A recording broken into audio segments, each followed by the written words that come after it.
Hi, this is Perry Marshall, and I'm here with Dr. Kai-Fu Lee. And I wasn't familiar with them before a mutual friend reached out and said, hey, you should interview this guy. But I started looking, and I got more and more and more fascinated. And he has a bunch of very interesting talks about AI on YouTube and other places. And he's the chairman and CEO of a venture capital firm called Synovation Ventures, and they manage $1.7 billion of investment capital.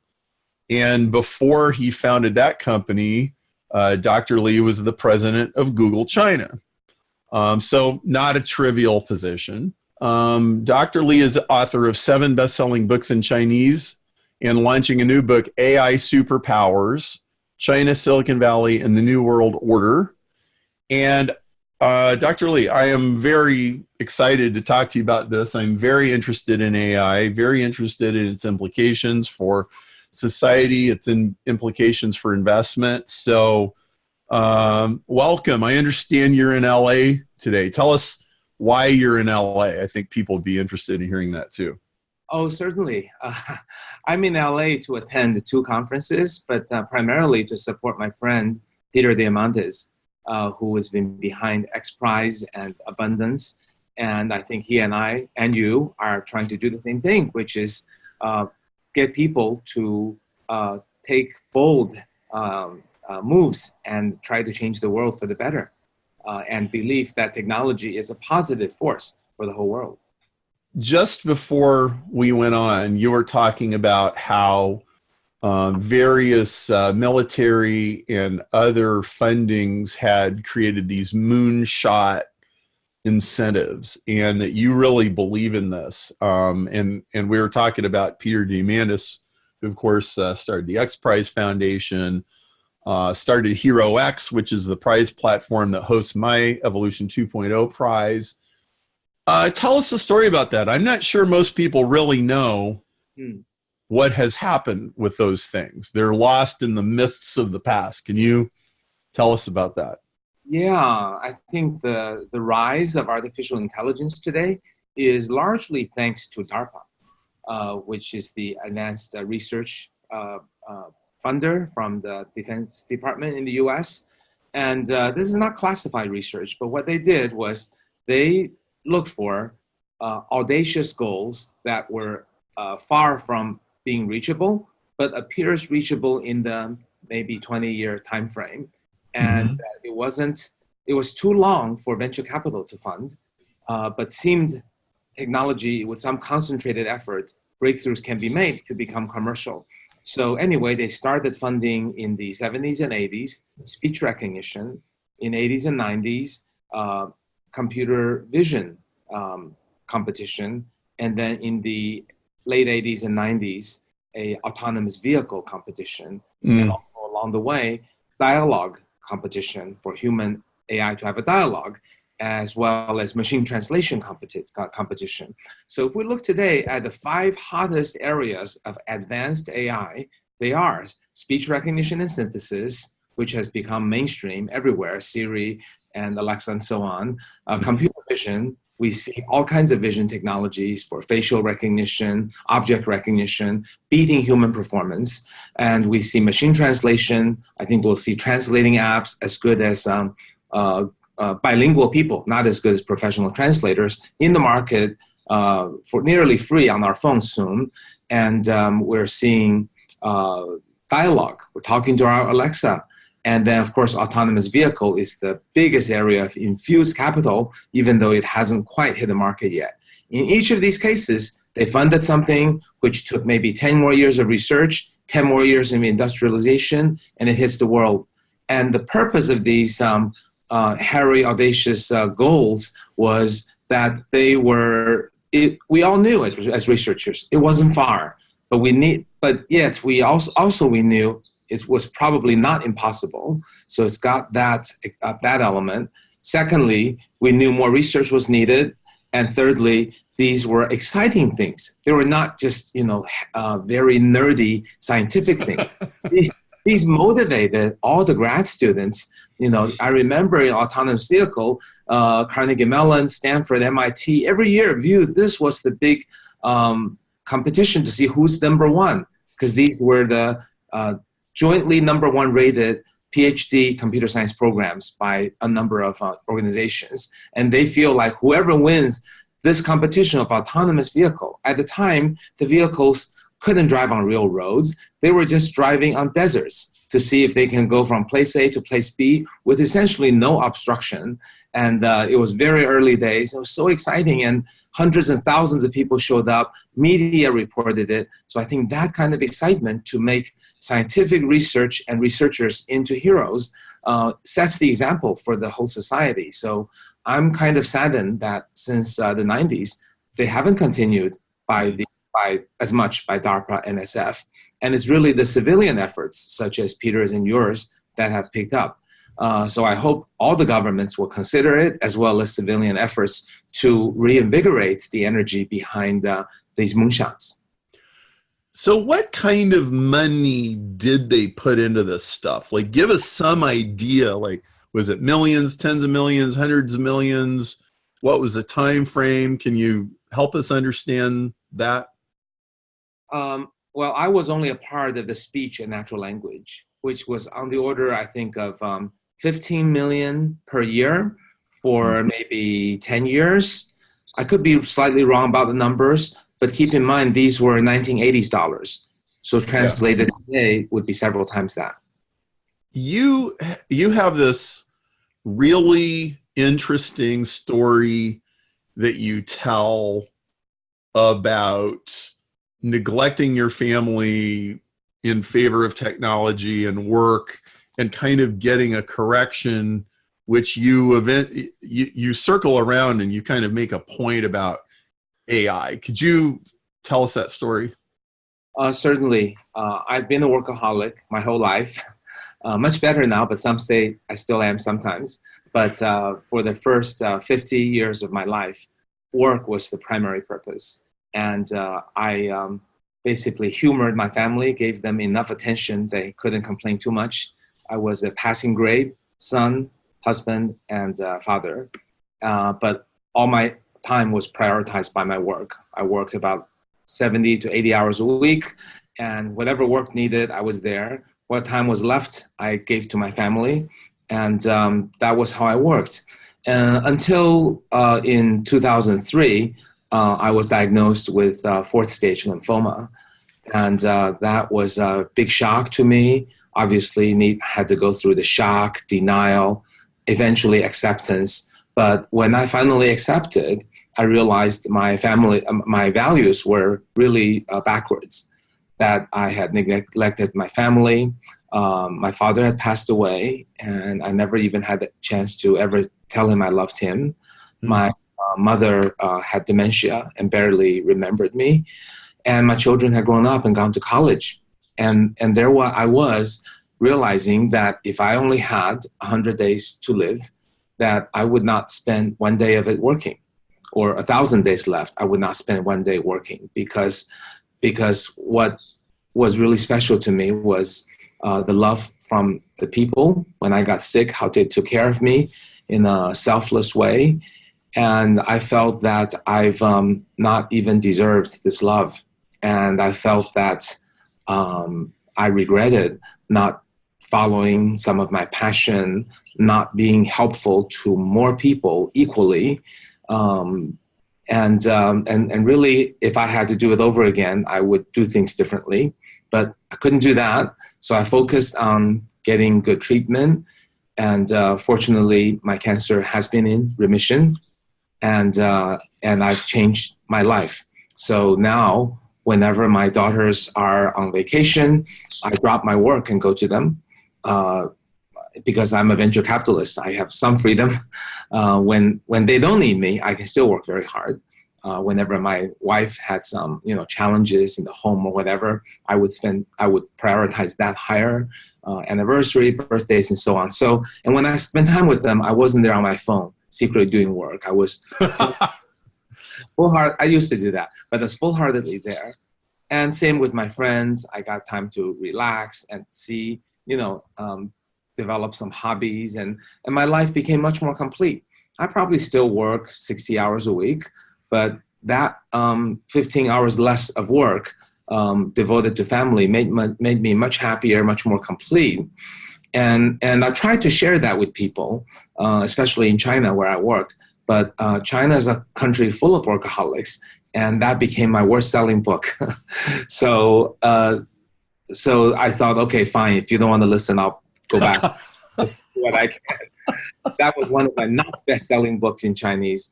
But anyway, then we started investing in AI, and we saw that one of the biggest issues in AI was that it was taking away jobs from people. And I think in the short term, it presented all kinds of challenges. But because I recovered from cancer and saw work shouldn't be the most important thing, and I start thinking back, why is it that we as humanity became addicted to work? I think it was perhaps the Industrial Revolution, where the capitalists felt like they wanted to make sure everybody loved work because the work they were generating were boring. But if people felt, if I did this boring work and did a lot of it, I could achieve the American dream or the Chinese dream, make my family better, and it was worth it after all. So people worked harder and harder. But I think maybe AI is like the opposite of Industrial Revolution. It's coming to take away the routine jobs, and maybe it's God's way of telling people that you've been foolish. Yes, working is good, contributing to society is good, but that can't be the only thing. You've become too maniacally focused on work.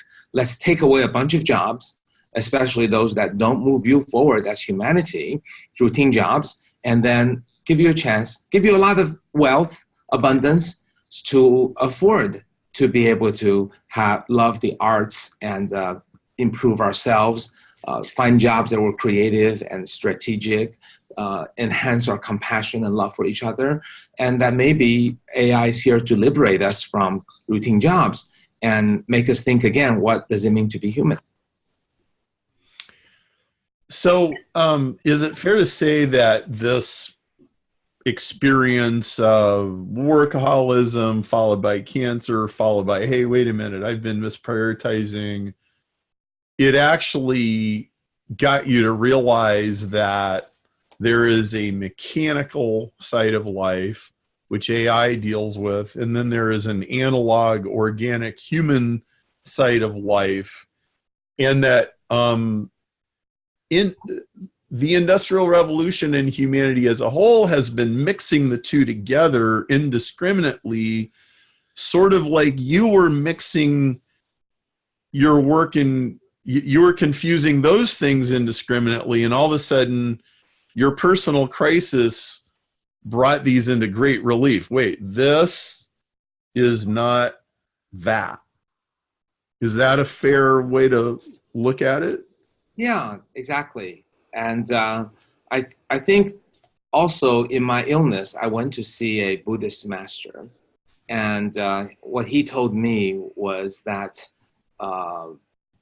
people are weak and that we can succumb to a lot of temptations, and temptations of money, temptations of power, temptations of fame. And that it is very easy for us to conflate those things with things that sound good, right? So I'm trying to make the world a better place, so I have to build an amazing company, so I have to work hard.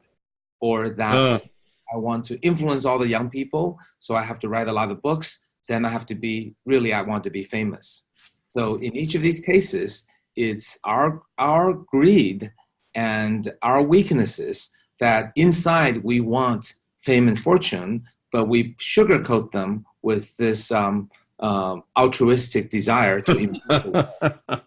And we're liars all the time, and he said, Kai-Fu, you should ask yourself in your heart, whenever you do something, are you really trying to help the world, or are you trying to improve your brand and make more money?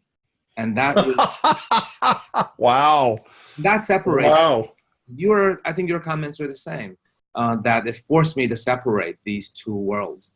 And I'm not sure I do a perfect job, but his words ring in my ears every time I'm, looking at some opportunity. Well, so this really calls us to ask the question, what's the difference between a human and a machine? So humans have been doing the jobs of machines since the 1600s, it seems, right? Mhm. Okay. And you realized, hey, wait a minute. I've been acting like a machine and I'm not a machine. Right. Right? Machines don't dread the day that they die. We do, right? Yes. Wow. Okay. Well, so one of the interesting things in your work is you talk in great depth about what is going on in China. And most Americans and Canadians think of China as this smoggy, dreary place with a whole bunch of factories, and they make all of our stuff over there. Okay. And well, I'm not sure they realize how aggressively Chinese programmers and entrepreneurs and technologists are really pushing things forward, and like what's really even going on over there. Now, I've adopted 2 kids from China. I've been to China 5 times. I know China very well, but most people don't. So, you know, you told me before the call, yeah, I take more of those trans-Pacific airline flights than I probably should. And I'm sure you've been almost everywhere in China. So can you explain, what do Americans not understand about Chinese technology? Sure. First, China does have these very old factory and people who do so much repetitive work in factories who make products for the world. China also has still poor, although not, although no longer do people go hungry, but there's still 30 million Chinese people under extreme poverty. So it is not like America where it's largely middle class. But on the other hand, China also has 100 cities, each with over 2 million people. And these cities are very well developed. They are often more modern than some American top 50 cities. They have strong infrastructure. Government put a lot of money. There's a middle class, and there are actually a lot of wealthy people who've done very well on traditional and technology. So it's a country with different tiers of wealth and living conditions. So the old view isn't wrong. It's just incomplete. Now, of course, the fastest growing part has been the large cities where people migrate to. China has a education system which pretty much sorts out people by IQ, if you will. By American standards, it's probably a little bit narrow. You want to look more diversely, but people take these tests and the top scorers go to the top schools. So it's been fairly effective in selecting mostly super smart people to go to top schools. And then top companies hire from top schools. And because it's a country of 1.4 billion people, assuming top 10% of the smartest people make it to good universities, they make it to good jobs, the top 1% of the 10% become entrepreneurs or CEOs. So this is a meritocracy. Now, I would acknowledge that it misses a lot of people who might not be good at taking tests, but who are brilliant, like Steve Jobs. But nevertheless, it finds most really smart people. So, so this system is very good for entrepreneurship, because if you're an entrepreneur and what you want to do is get money from the top VC, hire people from the top schools, make sure they work hard, the CEO gives directions, and then the whole machine moves forward with everyone working 80 to 100-hour weeks. So that's the entrepreneurial scene.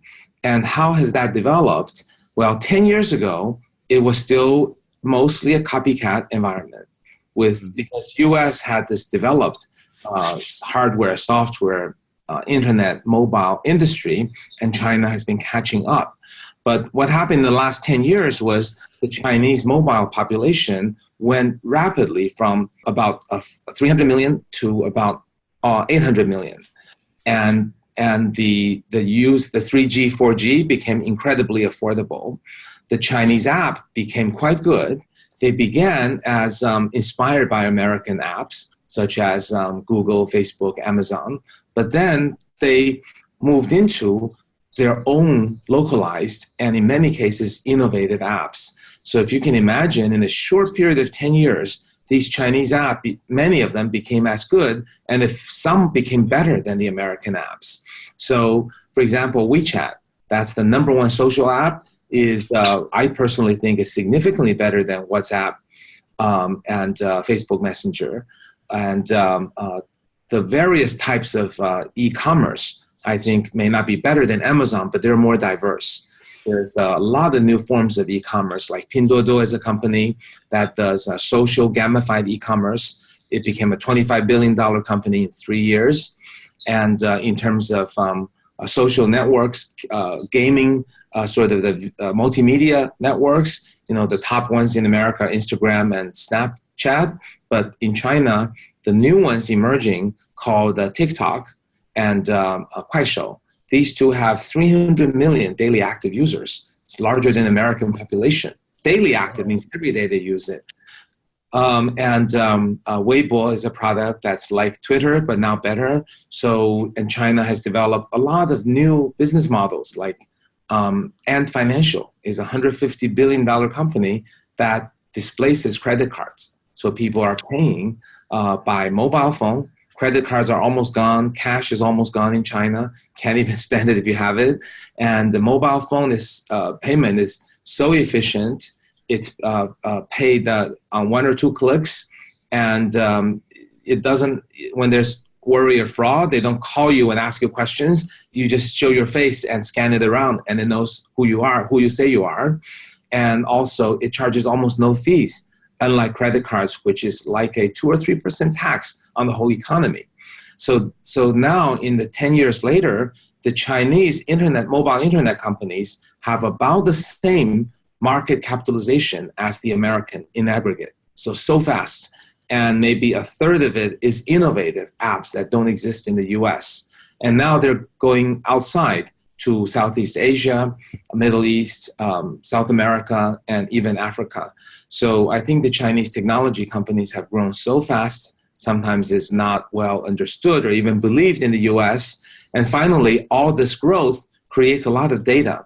And that data becomes rocket fuel for artificial intelligence. So every one of the companies I mentioned has become an AI company, just as Facebook, Google, Amazon have become AI companies. Now you can see there are an equivalent number emerging in China. And the velocity of the growth of the Chinese companies is faster than the American companies. So if they're about equal today, they'll probably eclipse the US companies, at least in the consumer field. Of course, AI has other uses, and in some other uses like autonomous vehicles, US is ahead, robotics, US is ahead, computer vision and speech, China is ahead. So it's kind of a neck-to-neck competition in AI, even though the American researchers are far more advanced than Chinese because the products are well understood and the data contributes so much to the quality of the experience. Well, if you understand network effect, you understand that twice as much data is worth 4 times as much money, essentially, right? So North America and Europe can probably supply 500 or 600 million English-speaking people, and China's got 2 or 3 times that many people. And I mean, you said 800 million people. Yeah, there are still some not yet online, but they will be in the next few years. Yeah. So what does this mean? Like, how is this going to affect us? And is this good or is this bad? Like, what should people make of all of this?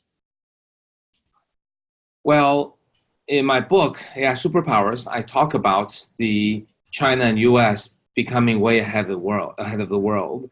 A lot of people focus on US-China competition, but I actually think the bigger issue is US-China responsibility, because these are the 2 countries that will have companies that make trillions of dollars. AI is going to add $16 trillion to our global GDP, and China's going to take the biggest chunk. US will take the next biggest chunk. So you've got the two countries got all this money that's been made using AI, and AI also creates a lot of problems.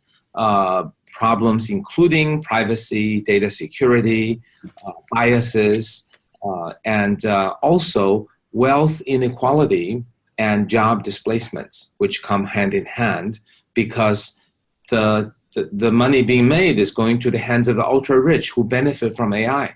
Not only the AI companies, but also the first pharmaceutical company who figures out how to do drug invention using AI-enhanced scientists. The first convenience store that figures out how to use AI for autonomous stores, and so on and so forth. So it's going to the ultra-rich. Then AI as a capability that can do routine jobs will replace humans in the routine jobs. These are not just the factory workers. Actually, they come late.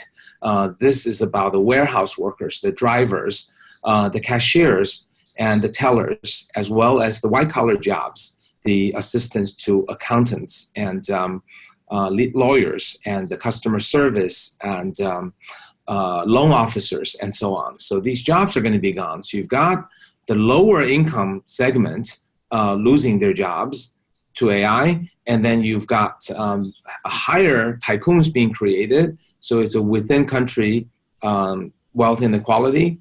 But more importantly, geopolitically, it's a global inequality because China and US, despite the challenges, they got all this money, they'll figure it out a way for people to be retrained for new jobs. But what about poorer countries? Countries that had been hoping to emerge by using the so-called China model, that is using low-cost labor to manufacture, or the India model, that is using low-cost labor to do repetitive white-collar tasks. Those jobs will be wiped out. So the countries with relatively unskilled population will be stuck. They won't get any AI dividend, and then they're going to have all these people that they thought were an asset, but they may be a liability, financially, to the country. So I think the question really is, can US and China get out of this, a superpower competing who wins mind of thinking, and get into how do we think about the whole world developing and realize the wealth inequality that will emerge and how to help minimize the negative impact. I think about this a lot myself. The way I describe this problem is the inequality in the world used to be 80-20, and now it's more like 95-5. It's more like 5% of the people have 95% of the power. That's right. And it's kind of perplexing. And I don't really know that I have a solution. Here you are, you're writing books like this, you're speaking at conferences like this, you're drawing people's attention to this. What are the key elements of solving this problem, in your opinion? I don't know all the final answers, but I can throw out a few ideas as I did in my book. One is obviously income distribution or social welfare, to make sure that no one's left behind, to make sure there are buffers for people who lose their jobs, at least within wealthy enough countries who can afford it. Some call for universal basic income. I think that's probably too broad and too expensive. I think it should be targeted and conditional on people. That is, if someone loses a job as a teller and doesn't have the skill set to immediately get another job because AI is taking away all the routine jobs, can there be a 2-year buffer provided for the family of those people losing the jobs, but on the condition that they retrain for a new job as a nurse or aeronautic engineer or aeronautic repair. I'm not trying to move people into fancy PhD jobs. That's not practical. Yeah. But there are many jobs that will be available. For example, elderly care. We're all living longer, and people over 80 need 5 times as much elderly care. So someone who's willing, who loses the job as a cashier, to become an elderly caretaker, maybe 2 months training is enough. They want to be a nurse, maybe 2 years training, but nevertheless, conditional training to move people along. because it's not as though there will be no jobs left. There are plenty of jobs.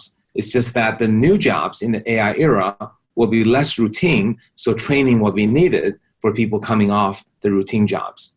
So the first one is some kind of income distribution, social welfare, to ensure there's a minimal basic needs met, provided people are improving and retraining themselves. Second is the retraining process itself.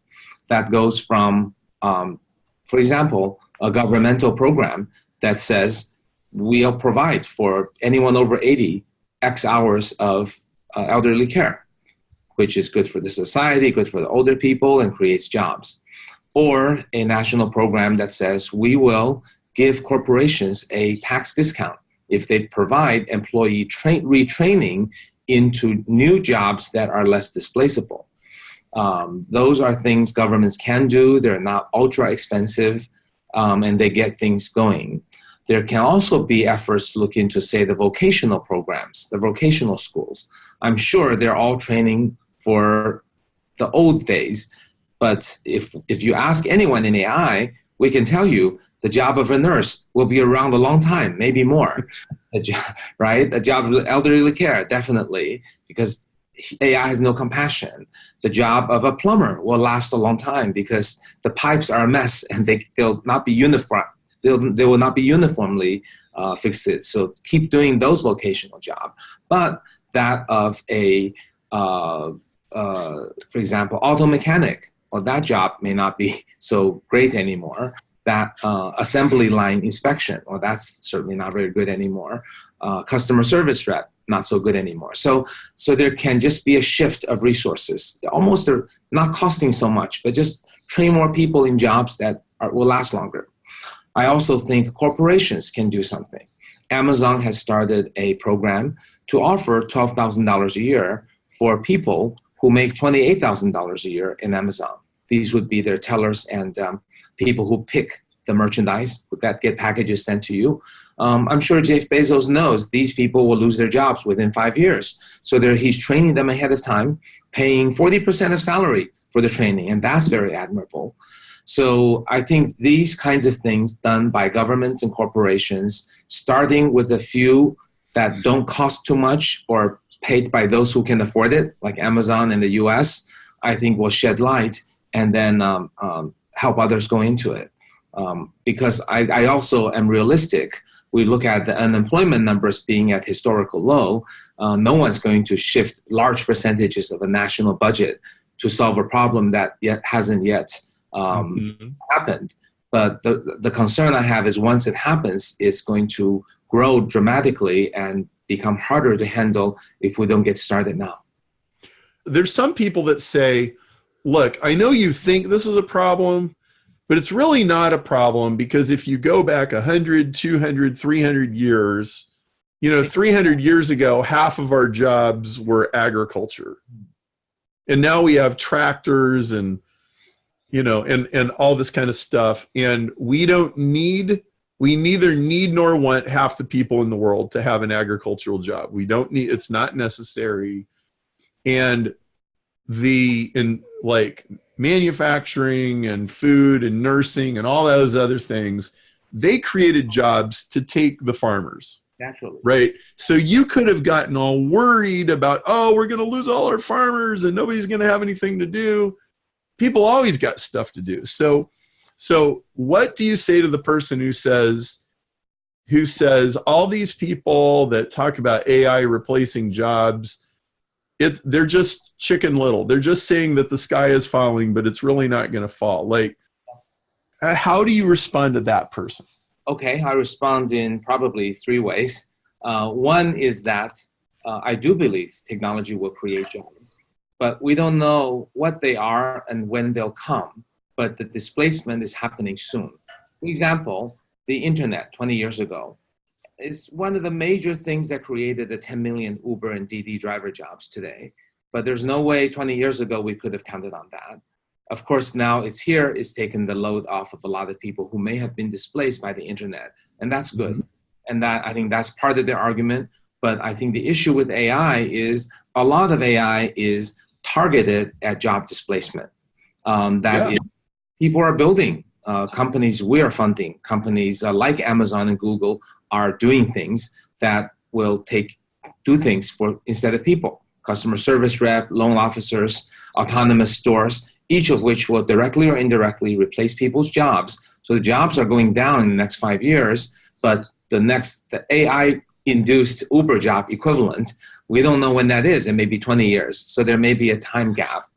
Okay, I do believe ultimately things will work themselves out, but we have a time gap.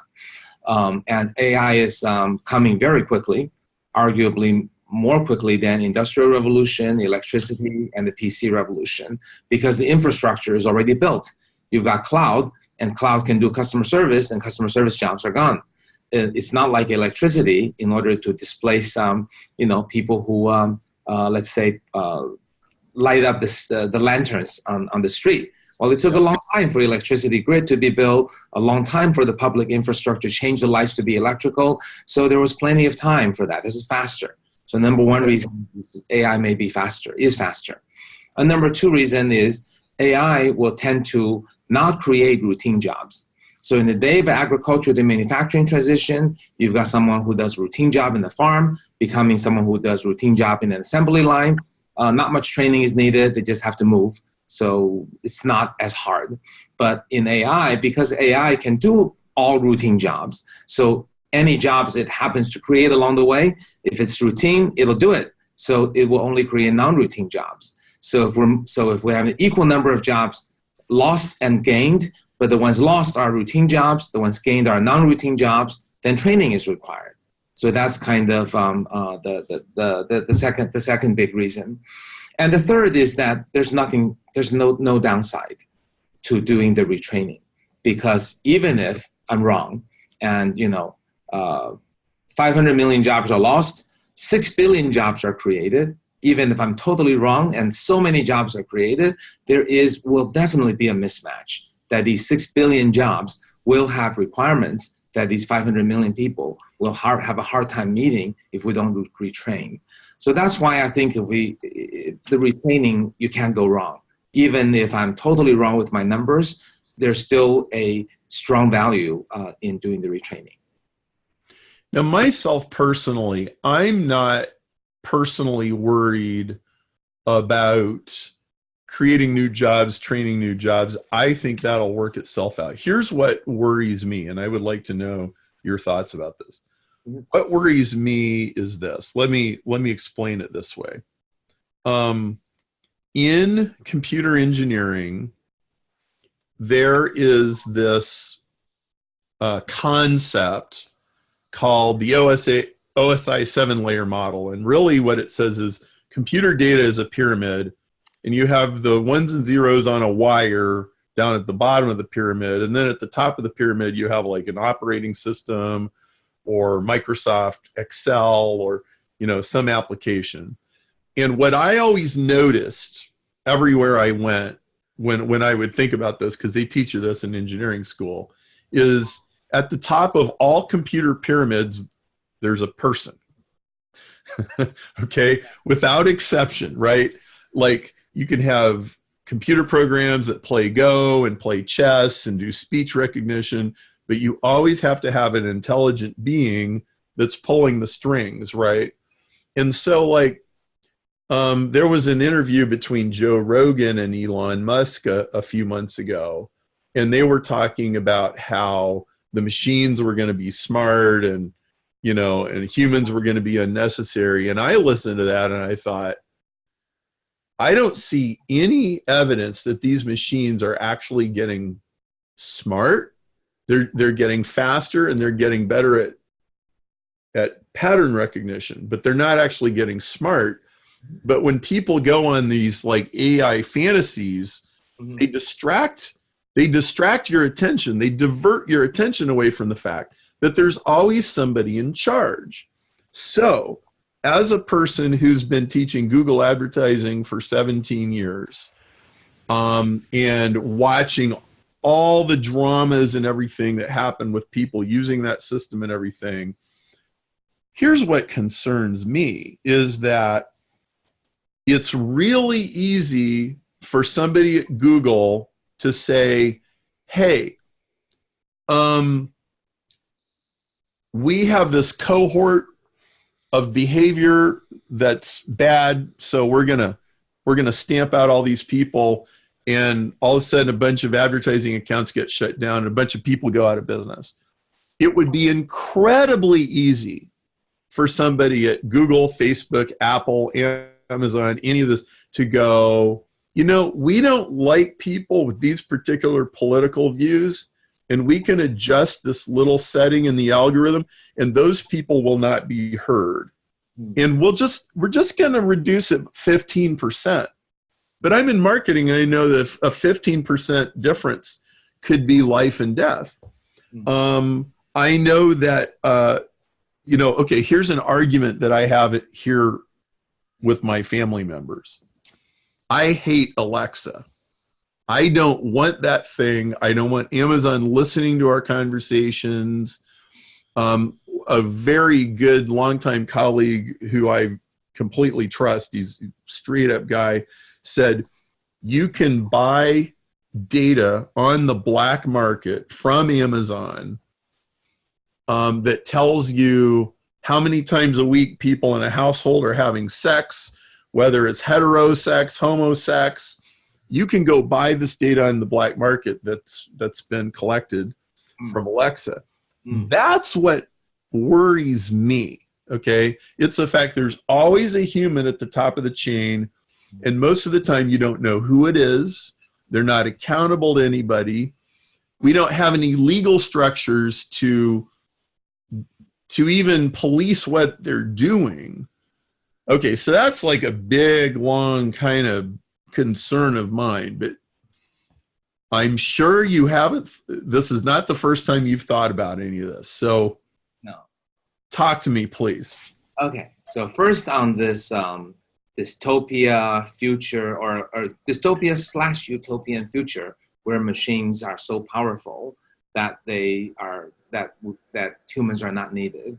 I totally agree with you, and I'm very frustrated that there are many people who are not in AI likes to be imaginative. On the one hand, I can understand. They are reading these papers, you know, AI in the newspaper. AI is beating people in Go, doing better job at lung cancer diagnosis, beating people in debates, recognizing speech better than people, ... And they say, wow, the end is coming.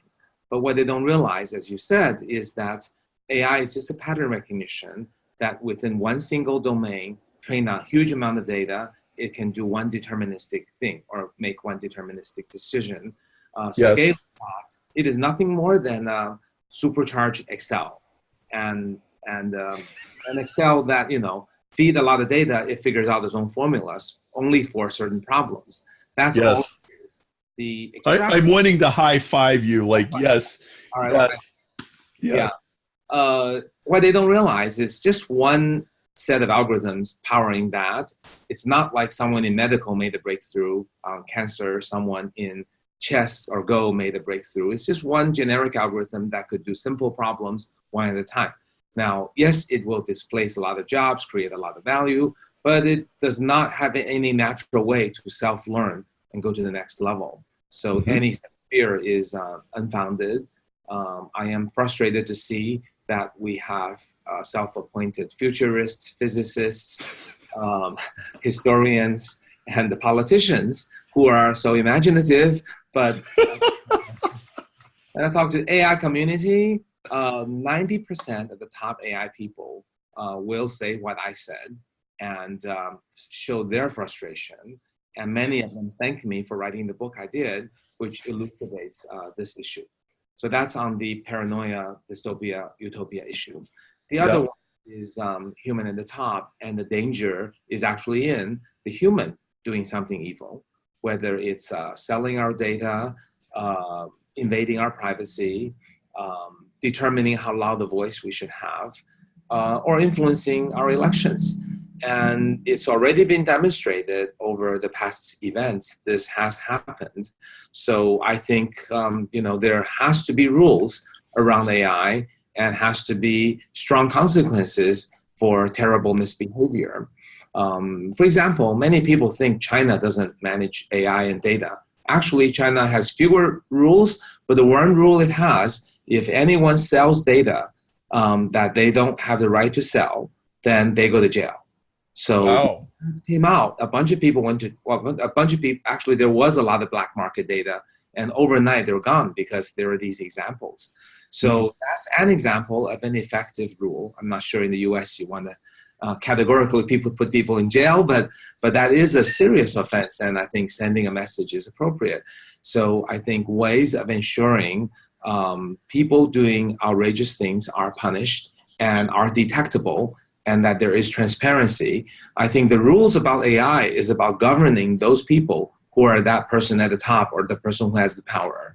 It's not about governing AI per se. AI has no ability or interest or understanding of wrongdoing. It's always the people out of greed, out of some other reason. And I think finding that few points to have some rules, I'm all for that. Well, that's very refreshing. So how do you even regulate, companies the size of Google or Facebook? I was at Google campus in Mountain View last spring with my son, who's 20 years old, and I said, well, welcome to a corporation that's at least as powerful as the top 50 countries in the world. Yeah. Right. And it's like rock, paper, scissors, right? Like, okay, governments have a certain domain of power and influence, but a company like Google has this other domain of power and influence. I don't even know how you have a check and balance for what they're doing. How do you even manage, control, or regulate or oversee what they're doing when they make all these algorithms? Yeah. Like, how would anybody even sort it out? If you said, okay, we'll have a video camera in every cubicle and you can look at the code that everybody's writing, you still couldn't regulate it. You don't know what they're doing. You don't know what they're thinking. My goodness, what do you do about this? Yes, I think excessive power by powerful companies is an issue. The optimistic part of me would like to think AI is broad and there will be competitors, and competitors will push and make sure that the competitors can choose to be more transparent. For example, in Europe, there are now emergences of search engines that captures nothing from you. That is a zero content taken from you, therefore nothing taken, nothing can be stolen. There are social networks that are being put so that you own your data. Now, I'm a little bit conflicted on that because when you do that, the power of AI cannot be maximized. In fact, it'll be minimized. But that trade-off, maybe we should, but then on the other hand, some people really get so much convenience, they are willing to give up privacy. So there should be two modes for people who opt in and opt out. So I think that might be one approach. Hoping for competition to push Google from continuing to be responsible is another. There are these new ways to externally supervise and ensuring there are severe consequences, huge fines, personal liability. That would be another approach. Obviously, there's the antitrust. If Google extends its monopolistic power to new areas, that needs to be pushed back so that they don't get worse than being monopolies in one area. So am I confident these will be enough? I'm not sure. I think we should do some of them. I happen to think the European GDPR is a little bit excessive and also ineffective, but it's a good step forward that we'll see how it can evolve. For example, things that the Europeans added are the right to be forgotten, delete all the data about you if you want to, at least on social networks. And then they have things like cross usage of data. Data collected for one purpose cannot be used for another. So again, that will protect you, but then that will reduce the efficacy of AI. So I think GDPR is a wonderful thing to study and see how it works out. I think the problem of it is it often transfers the decision to the end user, and the end user cannot understand even the question, right? I'm collecting a phone call for the purpose of verifying your password. I will use this date. I will use your phone call only as a way to communicate with you for emergencies. I will not use it for targeting ads. That sentence makes perfect sense to you and me and your audience, but most people have no idea. Then they don't know to click yes or no. So we can't transfer that decision to the end user. Something needs to be done. Sometimes technology is the best way to harness technology, right? In computer security, we got code fighting code from being a virus and being entered. In the Y2K, we got technology to control the problems. Maybe some smart AI algorithm is what's needed to give people maybe a dial between super private and super convenient, or super private and super secure, right? And given those settings, maybe it will approximate what we want, because we as the individual users don't know how to specify what we want. So can there be a trustable super AI, maybe with open source, to help us make those decisions? I know people who are already tech paranoia will hate the idea of using tech to control tech problems, but as a tech person, that's what I can come up with. Last question, and we're going to wrap. AI Superpowers, China, Silicon Valley, and the New World Order, title of your book. When you say New World Order, could you just maybe add one or two things that word means to you, or predictions that you are making here that you and I have not talked about today? What is the New World Order? Sure. I think it means several things. First, it means the corporations will have superpower, and they'll need to be responsible, or we will need to check them or infuse media supervision as well as competition to ensure they're well behaved. New World Order means US and China will become by far the largest two beneficiaries and controllers of AI and data for the world. And what does it mean for the world to continue to move forward? How do poorer countries, how do countries who don't have control over data, or should every country control their data? How should that be sorted? And if every country controls its data, every person controls its data, then AI will work less well, and also the world will be less global. But if you put it all together, then US, China, and Google and Tencent will have too much power. So how to deal with that tension? And also responsible behavior. How does a large country, superpower, US, China, how should they behave? Not as mortal enemies, but as responsible co-leaders of the world. For China, that means becoming a new leader and learning the responsibilities. For US, that means coming off the single leader, sharing the leadership with another country. And I think it's better to engage, it's better to share best practices, even though they will compete at times, but important not to let competition get ahead of us.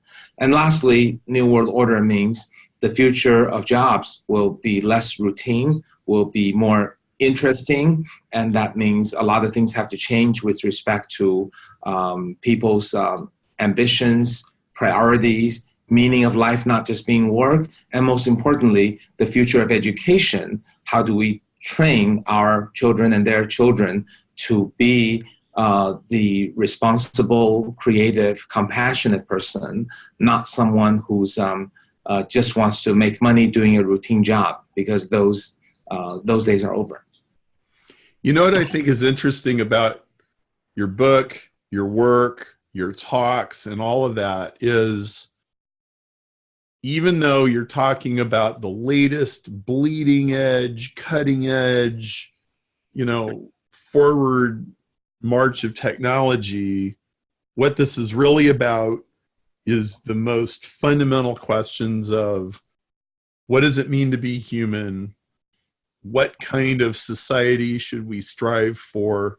How do we responsibly use power? Like, you find this in 3,000-year-old piece of literature, right? So there's really, what I hear in your responses is it's almost like a return to the classical sources of how do we think of, like, it's no coincidence that one of your big realizations came from talking to a Buddhist master. Right. Right. Yes, that's right. I think the wisdom is all there. We may have gotten our judgments clouded by all the capitalism growth and industrial revolution. And maybe it's time to return to the wisdom that we've always had. Well, that's a great place to end. Well, Dr. Lee, again, the book AI Superpowers, China, Silicon Valley, and the New World Order. You can get it on Amazon or wherever books are sold. And thank you for talking to me today. I've been looking forward to this for the last few weeks, and I thought we had a great conversation. Thank you. I really enjoyed it. Thank you.